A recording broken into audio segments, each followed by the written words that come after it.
ठीक है। तो इसको मैं हटा देता हूँ। ठीक है। हम स्टार्ट करते हैं फाइल मेन्यू से। तो फाइल मेन्यू में जब आप देखेंगे तो फाइल मेन्यू में ये होता है न्यू डॉक्यूमेंट के लिए। फिर एक होता है न्यू टेम्पलेट के लिए। न्यू डॉक्यूमेंट आपको ब्लैंक डॉक्यूमेंट देता है।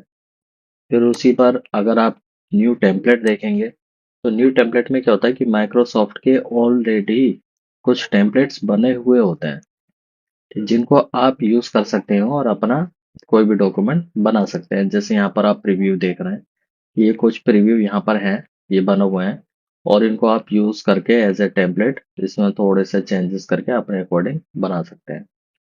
फॉर एग्जाम्पल कि जैसे हम ये लेते हैं इमेज वाला। तो देखिए यहाँ पर ये आपको एज इट इज एक टेम्पलेट मिल गया है। बस आपको यहाँ पर टाइटल डालना है, यहाँ हेडिंग डालनी है, यहाँ टेक्स्ट डालना है और यहाँ पर इमेज को चेंज कर देना है। तो ये बना बनाया टेम्पलेट यहाँ पर कि टाइटल टाइटल की का साइज कितना होगा, हेडिंग का साइज कितना होगा। ठीक है, ये सब पहले से डिफाइन होता है। ये लाइन है, जैसे यहाँ पे लाइन प्लेस की हुई है। तो इसमें आपको आसानी रहती है टेम्पलेट को यूज करने में। अगर हम और भी टेम्पलेट देखें, न्यू फ्रॉम टेम्पलेट, जैसे इसमें कुछ ये टेबल्स जैसे भी लग रही है, फ्लायर। जैसे यहाँ पे ये आ गया फॉर सेल। ये जैसे ये फ्लायर है फॉर सेल के लिए, यहाँ पर जैसे आइटम डाल दी, कॉन्टेक्ट इन्फो डाल दी। ये ऑलरेडी यहाँ पर प्री किए हुए हैं जिनमें आप चेंजेस करके अपने हिसाब से डाल सकते हैं। जैसे यहाँ पर अगर आप कोई भी मोबाइल नंबर आराम से डाल सकते हैं। ठीक है। तो देखिए ये सब जगह चेंज हो गया। ठीक है। तो ये फाइल मेन्यू के अंदर ये होता है न्यू टेम्पलेट। जब आप फाइल को वर्ड फाइल को सेव कर लेते हैं तो यहाँ पर एक ऑप्शन होता है ओपन का, उस वर्ड फाइल को ओपन करने के लिए। ओपन रिसेंट में क्या होता है कि आपने रिसेंटली जो भी काम किया होगा वर्ड के अंदर, तो जो रिसेंट फाइल होती है वो आप यहाँ से ओपन कर सकते हैं। फिर इसी में जैसे इस डॉक्यूमेंट को क्लोज करना है तो इसको क्लोज करेंगे और ये यहाँ पर सेव करने के लिए मांगेगा। ये क्योंकि मैकिन्टोश विंडो है, एप्पल की मार्कबुक है, तो इसमें ऑप्शन डिफरेंट आते हैं। और आप माइक्रोसॉफ्ट विंडोज़ के अंदर देखेंगे तो वहाँ ऑप्शन डिफरेंट होंगे। तो यहाँ पर हम इसको डिलीट करते हैं तो ये सेव नहीं होता है। हम इसको भी क्लोज कर देते हैं। ठीक है। फिर इसमें होता है जैसे आपने कोई भी डॉक्यूमेंट बनाया उसे सेव करने के लिए और सेव एज करने के लिए कि उसी डॉक्यूमेंट को दोबारा से किसी और नाम से सेव करने के लिए। और ये होता है सेव एज टेम्पलेट, कि जैसे आप उसे एज ए टेम्पलेट सेव करते हैं और बाद में उसमें कुछ वैल्यू चेंजेस करके दोबारा दूसरा डॉक्यूमेंट बना सकते हैं। फिर इसमें जैसे शेयर होता है कि अगर आप इसको शेयर करना चाहें तो क्या होता है कि जैसे मान लीजिए आपने डॉक्यूमेंट बनाया वन ड्राइव के अंदर या गूगल ड्राइव के अंदर, तब ये ऑप्शन आपका यहाँ पर इनेबल हो जाएगा शेयर करने के लिए। तो वहाँ से आप डायरेक्ट लिंक को प्रोवाइड करा सकते हैं जिसको भी आपको डॉक्यूमेंट देना है और उस लिंक के थ्रू वो इस डॉक्यूमेंट को एक्सेस कर सकते हैं। ठीक है।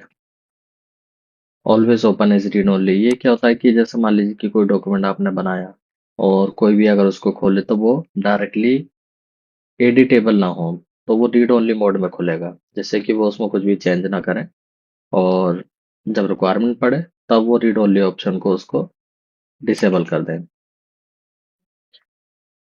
फिर इसी में ये पेज सेटअप होता है। पेज सेटअप हो गया कि जैसे अ, ये प्रिंट करने के काम आता है कि जब प्रिंट करना हो तो पेज सेटअप करते हैं। पेज को कैसे रखना है, लैंडस्केप में रखना है और इसमें और भी ऑप्शन होते हैं। ये प्रिंटर टू प्रिंटर भी डिफरेंट डिफरेंट विंडो हो सकती है। ठीक है। अब इसमें आगे आते हैं एडिट मेन्यू। एडिट मेन्यू में क्या होता है कि हर एक सॉफ्टवेयर के अंदर, हर एक एप्लीकेशन के अंदर इसमें कॉमन फंक्शंस होते हैं। जैसे ये undo, redo, cut, copy, paste. ठीक है। जैसे मान लीजिए कि अंडू अभी यहाँ पर डिसेबल है। ठीक है। हम यहाँ पे कुछ कर रहे हैं, यहाँ पे my name is this, my coaching name name is Oracle. ठीक है। अब आप देखेंगे तो यहाँ पर एडिट मेन्यू के अंदर ये इनेबल हो गया, यानी अंडू टाइपिंग। इसको हमने क्लिक किया, ठीक है, ये देखिए ये हटता जा रहा है टेक्स्ट। ये सिमिलरली इसको रिडू होता है, और रिडू ये कि जो हमने मिटाया वापस उसको लाने के लिए, ठीक है, ठीक। तो इसका शॉर्टकट की भी होता है कीबोर्ड के अंदर, कि जब आप कंट्रोल जेड करेंगे तो वो अंडू करता है, ठीक है, और जब आप कंट्रोल वाई करते हैं तो वो रीडू का वर्क करता है। ये कीबोर्ड के अंदर शॉर्टकट की होती है। इससे आपको काम को फास्ट करने में आसानी रहती है। तीसरा ऑप्शन यहाँ भी रहता है कि ये अंडू का रहता है, और ये वापस रीडू का रहता है। तो तीनों ऑप्शन रहता है, शॉर्टकट कीज भी रहती है यहाँ पर, और फाइल मेन्यू भी रहता है, और ये क्विक एक्सेस बटन भी रहता है, जैसा मर्जी आप यूज करना चाहें। इसके बाद जैसे देखेंगे कि यहाँ पे कट, एडिट मेन्यू के अंदर ये कट कॉपी पेस्ट, अब आप देख रहे हैं कि ये डिसेबल है। ये डिसेबल इसलिए है क्योंकि अभी तक आपने कट या कॉपी नहीं किया है। जैसे मान लीजिए कि आपने ये कॉपी किया, और कॉपी करने के लिए जैसे आपने टेक्स्ट सेलेक्ट किया, कॉपी का और कट का ऑप्शन आ जाएगा, ठीक है।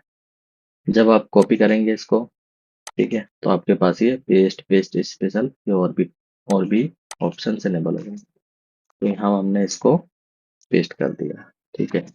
मेन्यू में जाएंगे, यहाँ से ये पेस्ट होता है, और इसकी शॉर्टकट की होती है कंट्रोल वी, ठीक है। ये कॉमन फंक्शन होते हैं, और हर एक एप्लीकेशन के अंदर ये मिलते हैं एडिट मेन्यू के अंदर। फिर इसमें एक और ऑप्शन होता है कि मान लीजिए कि आपके पास डॉक्यूमेंट काफी बड़ा है और कई सारे पेजेस हैं, और उसमें कुछ ऐसा है कि जो आपको ढूंढना है, सर्च करना है, चाहे वो नेम हो, चाहे वो कोई सिंगल वर्ड हो या नंबर हो, तब आप फाइंड का यूज करते हैं, फाइंड फंक्शन का। ये फाइंड, और इसका कॉमन कीबोर्ड शॉर्टकट की होता है कंट्रोल एफ। जैसे मान लीजिए हम इसमें सर्च करते हैं मैन, तो इसने वो सब सेलेक्ट कर दिया जिसके अंदर भी नेम आ रहा था। तो इसको अगर हम करते हैं इज करते हैं, तो देखिए अब इसने इज से सब जगह कर दिया। टी एच एस, देखिए ये मैंने गलत लिखा था, बेस को सर्च करेंगे तो ये सबको सर्च करके दिखाता रहेगा, ये देखिए। इसी तरह जैसे फाइंड होता है, और मान लीजिए कि कोई वर्ड गलत हो गया और उसको चेंज करना है, ठीक है, जैसे नेम की जगह नेम्स करना, तो एक तो तरीका ये है कि आप हर एक में जाके सर्च करें और उसको ऐसे चेंज करें। लेकिन अगर बहुत सारे वर्ड वर्ड हुए तो फिर उसको चेंज करने का भी एक आसान तरीका होता है कि हम उसको फाइंड करें और उसको रिप्लेस करते जाएं। तो इसके अंदर भी ऑप्शन मिलेगा आपको, ये फाइंड एंड रिप्लेस, ओके। और या आप शॉर्टकट की कंट्रोल एच दबाकर भी उसको प्रेस कर सकते हैं। अब जैसे यहाँ पे आप डालेंगे नेम, ये हमें नेम सर्च करना है और उसको रिप्लेस करना है नेम्स के अंदर। अब ये क्या करेगा कि यहाँ पे दो ऑप्शन होंगे, एक रिप्लेस ऑल, एक रिप्लेस। रिप्लेस पे क्लिक करेंगे तो ये एक एक वर्ड के ऊपर जाएगा और उसको रिप्लेस करेगा, और रिप्लेस ऑल कर देंगे तो ये सारे के सारे वर्ड्स को वन गो में एक ही बार में रिप्लेस कर देगा। जैसे हम देखते हैं रिप्लेस, ये देखिए ये ऊपर इसने नेम जोड़ दिया, इसके अंदर जोड़ दिया क्योंकि हमने स्टार्टिंग यहाँ से की थी। अब अगर हम रिप्लेस ऑल कर दें, ये देखिए all done, we made 5 replacements. अब इसने वर्ड के अंदर जहां जहां भी इसको नेम मिला वहां इसने इसको चेंज कर दिया कंप्लीटली। तो ये बहुत बेसिक फंक्शन होते हैं वर्ड के अंदर। एडिट के अंदर फिर जैसे ये और भी होते हैं, लेकिन ये बाद में सीखने के हैं। फिर जैसे जब हम इंटरमीडिएट या एडवांस क्लास शुरू करेंगे, फिर जैसे अब आते हैं इसके व्यू मेन्यू में। व्यू मेन्यू में क्या होता है कि प्रिंट लेआउट की जब हम इस डॉक्यूमेंट को प्रिंट करेंगे तो टेक्स्ट कैसा दिखेगा, ये वो प्रिंट लेआउट दिखाता है, ठीक है। तो जैसे अभी यहाँ पर है प्रिंट लेआउट, हमने करा वेब लेआउट, ये वेब के अंदर कि वेब एप्लीकेशन में ये किस तरीके से दिखाई देगा। फिर इसको हम आउटलाइन कर देते हैं। आउटलाइन में ये इस तरीके से दिखेगा। ये डिफरेंट डिफरेंट होता है। ड्राफ्ट वर्जन में ये हो गया। तो जो हमारा कॉमन व्यू होता है वो हमारा प्रिंट लेआउट होता है, और लोग इसी को ही प्रेफर करते हैं यूज करना। फिर इसके बाद कि व्यू के अंदर कुछ और भी ऑप्शन होते हैं, कि जैसे रूलर हो गया। रूलर क्या होता है कि पेज कितना बड़ा है और कितना मार्जिन है उसके ऊपर, आप कौन से पेज के किस हिस्से में है, वो रूलर रूलर से पता चल जाता है। जैसे हाँ, अगर हम रूलर को हटा दें, ये रूलर हमने हटा दिया, तब आपको पता नहीं चलेगा कि ये पेज कितने साइज का है, और जब प्रिंट होगा तो ये किस तरह प्रिंट होगा। इसलिए हम रोलर का यहाँ पर यूज कर लेते हैं। फिर आता है हेडर फुटर। इसी के अंदर हेडर फुटर क्या होता है कि ये, मान लीजिए कि आपको कोई ऐसा टेक्स्ट जो हर पेज पे रखना है, आपके पास बहुत बड़ा डॉक्यूमेंट है, 20-22 पेज है या उससे भी ज्यादा है, और आपको एक लाइन जो है हर पेज के अंदर चाहिए। ठीक है, जैसे ओरेकल एकेडमी देख लेते हैं हम। ओरेकल एकेडमी, ये लाइन आपको हर पेज पर चाहिए जो ऑटोमेटिक रिपीट होती रहे। तो उसके लिए हेडर फुटर का ऑप्शन होता है। हेडर फुटर, ये आपके आ गया हेडर फुटर। जैसे ओरेकल कंप्यूटर एकेडमी, ये हमने लिख दिया। और जब हम इससे बाहर आएंगे तो हम क्या करेंगे, डबल क्लिक कर देंगे इस वाली विंडो पर। ये आ गया हम इससे बाहर।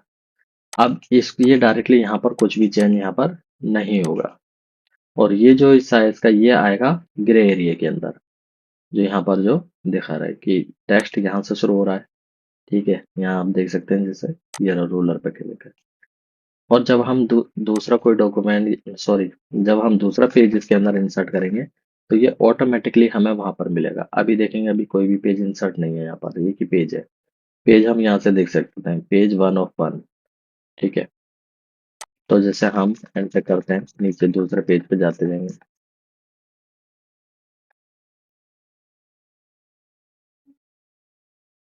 अभी आ गया पेज 2 of 2।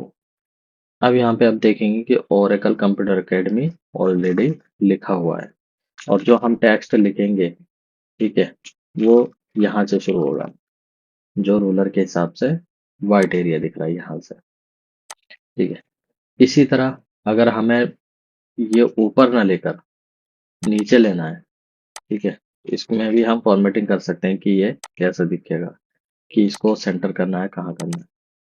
ठीक है, अब हम चाहते हैं कि ऊपर तो ठीक है, लेकिन नीचे भी फुटर में भी चाहिए। तो वापस जाएंगे, हेडर फुटर पे क्लिक करेंगे, ये इनेबल हो गया। यहाँ पर फुटर इनेबल हो गया। यहाँ पर आप मोबाइल नंबर लिख सकते हैं, मोबाइल नंबर हो गया, एड्रेस हो गया, एनीथिंग। ठीक है, जैसे कुछ भी नंबर आपने यहाँ पर लिख दिया। अब देखिए, ये हमने इस पेज पर लिखा है, और आप देखेंगे तो इसको ये नीचे वाले पेज पर भी ऑटोमेटिकली इनेबल हो गया। ठीक है, अब इसके अंदर हम आगे बढ़ते हैं इंसर्ट मेन्यू के अंदर। इंसर्ट मेन्यू के अंदर वैसे बहुत सारे ऑप्शंस होते हैं, कि इंसर्ट पिक्चर है, शेप्स हैं, स्मार्ट आर्ट है, चार्ट है, टेबल है, ऑटो है, फिल्म है, icons, 3D models, link, book mark, बहुत सारी चीजें। तो हम इसमें कॉमन फंक्शन देखते हैं इसके। ठीक है, कि इंसर्ट के अंदर पिक्चर, पिक्चर क्या, कि फोटो ब्राउजर या पिक्चर फ्रॉम फाइल। अगर हमारे पास फोटो हमारे कंप्यूटर के अंदर है और हमें यहाँ पर कोई भी पिक्चर लेनी है, तो हम पिक्चर फ्रॉम फाइल करते हैं। ये हमारा डायरेक्टरी आ जाती है। ये डायरेक्टरी में आने के बाद फिर हमें जो भी पिक्चर चाहिए होती है, वो हम यहाँ पर इंसर्ट कर सकते हैं। जैसे अगर हम आर्काइव में देखते हैं, इमेजेस, जैसे ये पिक्चर चाहिए हमें, हमने इंसर्ट की, और ये हमारा फ्लैग की पिक्चर यहाँ पर आ गई। वर्ड के अंदर क्या होता है कि जब हम कोई भी पिक्चर इंसर्ट करते हैं, तो उसके साथ उसके ऑप्शंस इनेबल हो जाते हैं। जैसे भी आप देखेंगे कि ये भी एक मेन्यू है। जब मैंने इसको क्लिक किया, तो व्यू के बाद एक पिक्चर फॉर्मेट का मेन्यू भी इनेबल हो गया। ये क्या होता है कि ये इस पिक्चर के लिए स्पेसिफिक मेन्यू होता है इमेजेस को एडिट करने के लिए। फॉर एग्जांपल अब यहाँ पे आप देख रहे होंगे कि यहाँ पे ब्लैंक स्पेस दिखाई दे रहा है, वाइट वाइट स्पेस नीचे भी दिखाई दे रहा है। हमें ये हटाना है। तो यहाँ पर आप देखेंगे ये एक क्रॉप का बटन है। क्रॉप पे क्लिक किया, क्लिक करते ही ये इसके कॉर्नर्स पर और साइड पर ये ब्लैक बार इनेबल हो गया। यहाँ से अब हम इसको क्रॉप कर सकते हैं। ये हमने क्रॉप किया यहाँ तक, इसको क्रॉप किया और फिर यहाँ से इसको भी क्रॉप किया और लेफ्ट साइड से भी इसको थोड़ा सा क्रॉप कर दिया। जब ये हो जाएगा वापस हम क्रॉप पर क्लिक करेंगे और ये हमारा जो इधर उधर जितना भी ब्लैंक स्पेस दिख रहा था वो अब सब हट चुका है। ठीक है। पिक्चर के साथ ही जैसे और भी ऑप्शन इनेबल हो जाते हैं, जैसे ये बैकग्राउंड कलर है, हालांकि इसमें तो बैकग्राउंड कलर नहीं है, लेकिन कुछ जैसे मान लीजिए कि पोर्ट्रेट फोटो है और वहां से बैकग्राउंड कर हटाना है तो बैकग्राउंड भी हटा सकते हैं। करेक्शंस में जैसे ये इसी पिक्चर के करेक्शंस दिखाता है कि आपको इसको और डार्क करना है या लाइट करना है। जो भी आप करना चाहें वो यहाँ से कर सकते हैं। जैसे फॉर एग्जांपल हमने इस पे क्लिक किया तो ये देखिए, तो हम इसको वापस ये वाला ले लें ना, ये करेक्शंस हम ये लेते हैं। ठीक है, ये बेटर लग रहा है। अब इसी के अंदर आर्टिस्टिक स्टाइल, यानी कि इसको ये थोड़ा सा अलग अलग स्टाइल में करके दिखा देगा। जैसे ये है ग्लास इफेक्ट, ये ये ऐसा लग रहा है जैसे शीशे वाला इफेक्ट इसके ऊपर आ गया हो। ठीक है, इसी तरह इसमें और भी इफेक्ट हैं। ये हो गया, ये ये सब आप डिफरेंट डिफरेंट इफेक्ट इसके अंदर यूज कर सकते हैं। फिर इसमें ट्रांसपेरेंसी कि ये जो इमेज दिखाई दे रही है ये कितना ट्रांसपेरेंट होनी चाहिए। ठीक है, तो ये देखेंगे। वापस हम इसको कंट्रोल जेड करते हैं, जो इसकी ओरिजिनल पिक्चर थी उस पे जाते हैं, या इसमें शायद रीसेट का बटन भी होता है। चेंज पिक्चर रीसेट का विंडोज के अंदर था, इसमें नहीं दिख रहा है। कोई बात नहीं, हम कंट्रोल जेड कर देते हैं। ये थी हमारी ये ओरिजिनल थी हमारी। फिर इसी में और भी ऑप्शन होते हैं कि जैसे पिक्चर को चेंज करना है। ये रहा रीसेट पिक्चर, ये मिल गया। जैसे मान लीजिए दोबारा करते हैं इसको, हमने ये लिया और हम इसको रीसेट करेंगे तो ये रीसेट हो गई, ओरिजिनल फॉर्म में आ गई जिस फॉर्म में इसको इंसर्ट किया था। फिर इसमें पिक्चर के अंदर ये आप और भी ऑप्शन देखेंगे तो ये आते हैं बॉर्डर्स। जैसे कौन सा बॉर्डर लेना है, ये हो गया, ये वाला हो गया, ये हो गया। ठीक है, तो इस तरीके से पिक्चर को, पूरी पिक्चर को फॉर्मेट कर सकते हैं, उसके ऊपर बॉर्डर लगा सकते हैं। अब मान लीजिए कि हमने ये वाला बॉर्डर लिया, ये वाला बॉर्डर लिया। अब ये बॉर्डर की जो थिकनेस है वो काफ़ी ज़्यादा है, हम इस थिकनेस को भी चेंज कर सकते हैं। जैसे ये रहा, ये तो कलर है और कलर में यहाँ पे फिर नीचे बॉर्डर विड्थ, देखिए ये इसकी थिकनेस कम हो गई। अगर हमें इसका बॉर्डर का कलर चेंज करना है तो हम कलर भी चेंज कर सकते हैं। ये हमने रेड कर दिया। ठीक है। पिक्चर इफेक्ट में भी कि पिक्चर के नीचे शेडो देनी है। मैं इसको थोड़ा सा जूम आउट करता हूँ। ये अभी देखेंगे कोई शेडो नहीं आ रही। अब हम इसके अंदर शेडो ऐड करते हैं।